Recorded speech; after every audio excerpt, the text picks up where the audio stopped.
Welcome to Las Vegas Magic Friends. Your host Eben. We're here at this beautiful coffee shop. Just happened to see a good friend, Alon New. This is Eben. How's it going? Madison, and one more time. Madison, take a look at that spoon. Make sure that that's just an ordinary spoon. Okay, show it to Deborah. Make sure that she sees. Take this pen. Be careful. It's a Sharpie. Write your name, or just write your initials in the inside of the bowl of the spoon, okay? Have you ever had a psychic experience? What does a spoon have to do with the psychic experience? And the answer is that generally we think of spoons as just mundane objects that we take for granted. So the idea is to create the most amount of extraordinary perception around an ordinary spoon. Now, you're right-handed, right? Okay? I'm a mind reader. I'm also very observant. Here, with your right hand, hold it out. Place your left hand directly on top of it like this. Close your eyes. And keep your fingers together like this. Okay, good. Keep your eyes closed. I'm going to touch your hands very lightly. I want you to count how many times you feel me touch your hands. But don't count out loud. Just count in your mind, okay? Are you ready? Take a deep breath first, and then we'll begin. If you feel me touching your hands starting now, I'm going to have you count in your mind. Each time you feel me touch your hands, you're counting to yourself. Each time you feel touch, a tap, a shock, anything at all, you're counting. Now, are you counting at this point? Keep counting. Every time you feel me touch your hands, you are counting in your mind. In fact, open your eyes. How many times did you feel me touch your hands? 7 times. 7 times. So top and bottom in different places, 7 times. How many times did you see me touch your hands? That's crazy.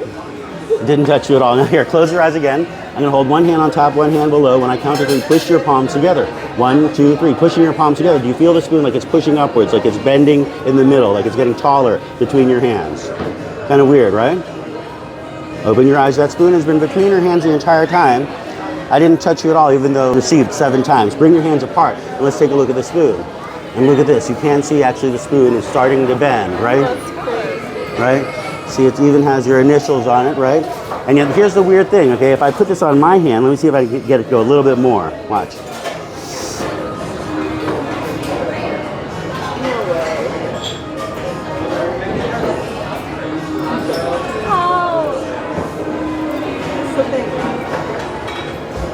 See, the spoon is actually bending even. That's still Madison's initials on there, right? And yet the weird thing is that it's just allowing the spoon to do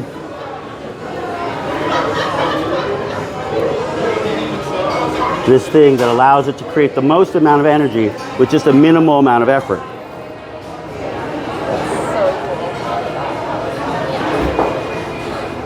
The Chinese call it Qigong. And it looks kind of like this here. Go ahead, tug on the end like a wishbone.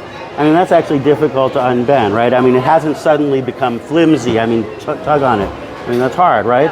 And you could physically unbend it using muscle, and I'm going to do that right now just so you can see that it can, it can be done. You can unbend the spoon, as it were. Let's try something that'd be humanly impossible, though, at least seemingly so.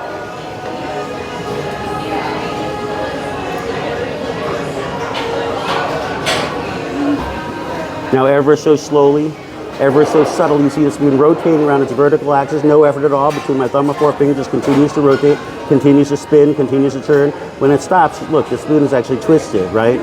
It's 180 degrees twisted. I mean, take that, try to untwist it with both your hands. You find it's pretty difficult to untwist, right? She didn't try that hard, but I mean, this is kind of interesting that the idea is to create just a light touch like this.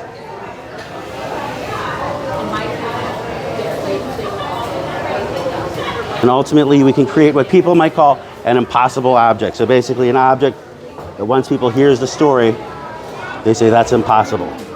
But given the fact that you actually got to write your initials on the inside of the bowl of the spoon before it went through its transformation, does sort of help to raise the question of just what is impossible anyway. We have your little bracelet over here. And look at this, a little squeeze. Your inscription is on the inside, and that way you can even bring it to summer camp. Thank you so much. Saturdays and Sundays is when I'm here. Wow, the spoon was like melting. It did look like it was melting, right? Is this really a real spoon? Yeah, you can take it to the lab and have it tested. I fully believe in like ESP and like energy and all that stuff. Well, ESP and I think that energy is part of what we're here on this planet to explore. How we can use our energy to change our reality and all of that. I even wrote a book about this. It's called State of Mind, Alon New. Wow. This is you? Yes. So what does that look like? I'm going to read this one. On Amazon, it's got 325 pages of proof that I'm a consciousness nerd. I bet. Hey, Madison, it was so nice to meet you. Deborah, so nice to meet you. Thank you so much. Deborah, are you the one from North Carolina? Or you're from North Carolina, and you're from Illinois. Technically both from Illinois, but yeah. And look at this. It's a little swan, which you can keep as a souvenir. Okay. Oh my goodness. Wow. All right. This is wonderful. Thank you. What is this place we're at? What do they call this place? This is Public Us at Maryland and Fremont. What days are you usually here? Here on Saturdays and Sundays during the brunch time hours, so that would make me between 10:30 and 1:30. You can enjoy all the good food and see a little entertainment. That's right, Hawaiian-inspired cuisine with a little bit of Ninth Island magic. We'll see you here downtown. Check out this video in the middle, some more action on Fremont. We're on Fremont Street. That's Fremont right over there. When you're here in town, let us know if you ever want to come to Magic Club. We're there every Wednesday, 8 p.m. to midnight. Tommy Rockers. Check out that video. We'll see you back next time.